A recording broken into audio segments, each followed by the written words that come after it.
नमस्ते। आज हम विज्ञान का एक टॉपिक रुधिर परिसंचरण तंत्र के जो मुख्य भाग हृदय है उसका हम अध्ययन करेंगे। हृदय, मानव का हृदय वक्षीय गुहा में दोनों फेफड़ों के मध्य पाया जाता है। इसके चारों ओर मतलब हृदय के चारों ओर एक झिल्ली पाई जाती है जिसे पेरिकार्डियल झिल्ली कहा जाता है और इसमें एक द्रव भरा रहता है जिसे पेरिकार्डियल द्रव कहा जाता है। इस पेरिकार्डियल द्रव का कार्य यह होता है कि हृदय की बाहरी चोटों से ये इसकी रक्षा करता है। अब हम यदि हृदय की संरचना के बारे में जानें तो हृदय की संरचना 4 कोष्ठकीय होती है। मतलब इसमें 4 कोष्ठक अलग अलग बने होते हैं। ऊपर वाले दोनों कोष्ठक आलिंद कहलाते हैं और नीचे वाले दोनों कोष्ठक निल्य कहलाते हैं। दायां आलिंद का कार्य ये होता है कि ये महाशिरा से मतलब पूरे शरीर से ये अशुद्ध रक्त को इकट्ठा करने का कार्य करता है।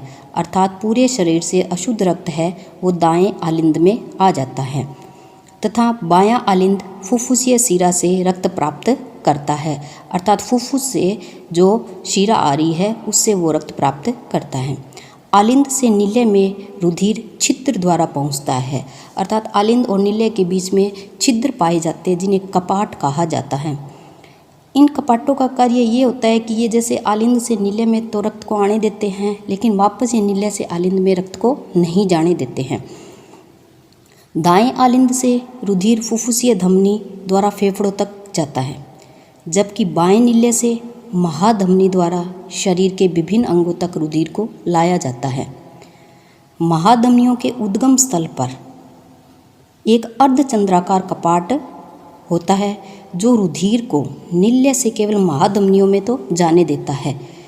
इसी के कारण रुधिर महाधमनी से फिर नीले में प्रवेश नहीं कर पाता क्योंकि हमने ऊपर देख लिया कपाटों का कार्य यही होता है कि ये मतलब विपरीत दिशा में रक्त को जाने से रोकता है। हृदय को रक्त पहुंचाने का कार्य कोरोनरी धमनी करती है। अब यदि हम इसमें रुधिर परिसंचरण को जाने तो देखो हृदय का जो दायां आलिंद है वो संपूर्ण शरीर से रुधिर अर्थात CO2 युक्त रुधिर महाशिराओं द्वारा प्राप्त करता है। दायां आलिंद इस अशुद्ध रक्त को दाएं नीले में पंप कर देता है। अर्थात जो त्रिवलनीय कपाट है उसके द्वारा जो आलिंद से सारा का सारा रक्त है वो नीले में आ जाता है और दायां नीले पुनः इस अशुद्ध रुधिर को फुफ्फुसीय महाधमनी द्वारा फेफड़ों में शुद्ध होने के लिए पंप कर देता है। फेफड़ों में फिर जो अशुद्ध रक्त है ये शुद्ध होता है अर्थात इसके अंदर ऑक्सीजन मिलाई जाती है। फेफड़ों से फिर शुद्ध हुआ रुधिर फुफ्फुसीय शिराओं द्वारा बाएं आलिंद में पहुंच जाता है। बायां आलिंद इस रुधिर को बाएं नीले में पहुंचा देता है। अब बायां नीले इस शुद्ध रुधिर को मतलब बाएं नीले में जो सारा जो रुधिर होता है वो शुद्ध रुधिर होता है। अब जो बाएं नीले से जो सारा का सारा शुद्ध जो रुधिर है वो धमनियों में आगे पंप कर दिया जाता है। इस प्रकार रुधिर हृदय से संपूर्ण शरीर में पंप कर दिया जाता है और फिर वह संपूर्ण शरीर से लौटकर पुनः हृदय में पहुंचता है। यही क्रम होता है जो बार बार दोहराया जाता है। जैसे यदि हम इस चित्र के माध्यम से समझे तो ये अग्र महाशिरा है जो पूरे शरीर से अशुद्ध रक्त को इकट्ठा करके दाएं आलिंद में डालती है। दाएं आलिंद और दाएं नीले के बीच में जो कपाट पाया जाता है उसे त्रिवलनीय कपाट कहा जाता है। जैसे ही महाशिराओं द्वारा ये दायां आलिंद रक्त को इकट्ठा करता है तो इसका दाब बढ़ जाता है। जब दाब बढ़ जाता है तो दाब बढ़ने के कारण ये त्रिवलनीय कपाट है वो झटके से खुल जाते हैं।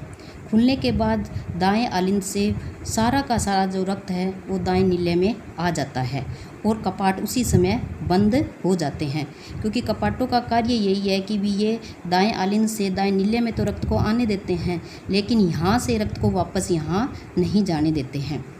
अब दाएं आलिंद में जो रक्त है वो ये देखो फुफ्फुसीय धमनी है, ये इस रक्त को यहाँ से फेफड़ों के अंदर ले जाएगी। ये फेफड़े हैं, फेफड़ों में रक्त जाने के बाद यहाँ पे है जो रक्त है वो शुद्ध होता है अर्थात इसमें ऑक्सीजन को मिलाया जाता है। अब यहाँ पे जो रक्त जो शुद्ध हो गया, उस पूरे रक्त को ये फुफ्फुसीय शिरा लेकर चलेगी, पूरे शुद्ध रुधिर को फुफ्फुसीय शिरा लेके चलेगी और ये बाएं आलिंद में डाल देगी। जब फुफ्फुसीय शिराएं पूरा रक्त इसमें बाएं आलिंद में डालती है तो बाएं आलिंद का दाब है वो बढ़ जाता है। जब यहाँ पे दाब बढ़ेगा तो बाएं आलिंद और बाएं नीले के बीच में जो द्विवलनीय कपाट पाया जाता है वो खुल जाएगा झटके से, और खुलते ही जो बायां आलिंद है वो अपना पूरा का पूरा रक्त है वो बाएं नीले में डाल देगा और जो कपाट है वो बंद हो जाते हैं। अब ये जो बायां नीले है इसका क्षेत्रफल भी अधिक होता है, क्योंकि इसमें शुद्ध रक्त होता है वो कुछ समय तक यहाँ पे रुकता है। अब यहाँ से जो शुद्ध रक्त है वो पूरा का पूरा महाधमनी, ये जो दिख रही है आपको ये महाधमनी लेके इस रक्त को यहाँ से चलेगी।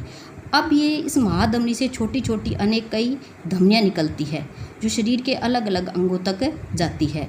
इस प्रकार जो शुद्ध रक्त है जो बाएं नीले में था वो पूरे शरीर में पंप कर दिया जाता है। इस प्रकार ये ब्लड का सर्कुलेशन होता है। अब यदि हम हृदय की क्रियाविधि अर्थात मैकेनिज्म देखें, जैसे कि हृदय कार्य करता किस प्रकार से है। हृदय का कार्य शरीर के विभिन्न भागों को रुधिर पंप करना होता है, मतलब हृदय में जो रक्त है उसके द्वारा पूरे शरीर में रक्त को भेजा जाता है। हृदय के कार्य करने की दो अवस्थाएं हैं। प्रथम अवस्था को प्रकुंचन या संकुंचन कहते हैं, मतलब सिस्टोल कहा जाता है। इस सिस्टोल अवस्था में ये होता है कि नीले सिकुड़ते हैं और रुधिर को महाधमनियों में पंप कर देते हैं।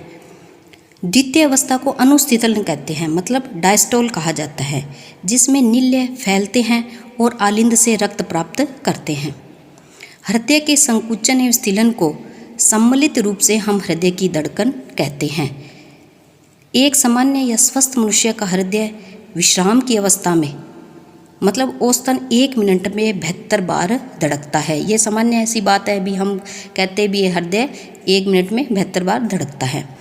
पर जो कड़ी मेहनत करते हैं या जो व्यायाम करते हैं उस समय हृदय की धड़कन होती है वो बढ़ जाती है और ये 1 मिनट में 180 बार तक हो जाती है। हृदय की धड़कन के समय दोनों आलिंद एक साथ संकुचित होते हैं और फिर दोनों नीले एक साथ संकुचित होते हैं। हृदय की धड़कन दाहिने आलिंद के ऊपरी भाग में स्थित उत्तकों के एक समूह है, मतलब ऊपरी जो दाहिना आलिंद है उसके ऊपरी भाग में उत्तकों का एक समूह पाया जाता है जिसे सीरा आलिंद नोड कहा जाता है। इसे पेसमेकर के नाम से भी जाना जाता है। हृदय के भीतर संकुचन एवं अनुस्थिलन के आवेग का प्रसारण विद्युत रासायनिक तरंगों के रूप में होता है। तो जिस प्रकार तरंगे चलती है, विद्युत तरंगे चलती है, उस प्रकार ये तरंगे चलती है जो सीरा आलिंद नोड से प्रारंभ होकर नीलियों तक जाती है। इलेक्ट्रोकार्डियोग्राम नामक एक उपकरण होता है जो हृदय की धड़कन के दौरान जो विद्युत रासायनिक संकेत होते हैं उनको रिकॉर्ड करता है। इस ग्राफीय रिकॉर्डिंग को इलेक्ट्रोकार्डियोग्राफी या ईसीजी भी कहा जाता है। मतलब हृदय की धड़कन को जो उपकरण नापता है या जिसको काम में लिया जाता है उसे हम इलेक्ट्रोकार्डियोग्राफी कहते हैं। अब है जो हृदय की धड़कन का नियमन है, जो रेगुलेशन है, वो कौन करता है, मतलब जो ये सारी चीज़ें, इन चीज़ों का नियंत्रण कौन करता है। तो हृदय की धड़कन एक स्वचालित क्रिया है, मतलब ये अपने आप चलने वाली है, मतलब ये अनिच्छिक क्रिया है, हमारी इच्छा पे डिपेंड नहीं है।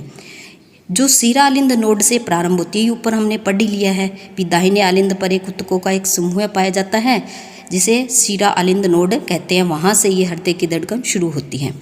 यह क्रिया पश्चिम मस्तिष्क के मेडुला ओब्लागेंटा में उपस्थित एक नियंत्रण केंद्र के नियंत्रण में होती है। इस जो नियंत्रण केंद्र को कार्डियक केंद्र कहा जाता है। हार्मोन में जो थायरोक्सिन हार्मोन है एवं जो एडिनल हार्मोन है वो स्वतंत्र रूप से हृदय की धड़कन को नियंत्रित करने में सहायता करते हैं। तंत्रिकीय और हार्मोनल नियमन के अलावा रुधिर में उपस्थित कुछ ऐसे रासायनिक पदार्थ भी होते हैं जो हृदय की गति को नियंत्रित करते हैं। रुधिर में जो उपस्थित है CO2 है वो रुधिर के pH को कम करके हृदय की गति को बढ़ाने में सहायता करती है। अतः अम्लता हृदय की गति को अधिक एवं क्षारीयता जो होती है वो हृदय की गति को कम कर देती है।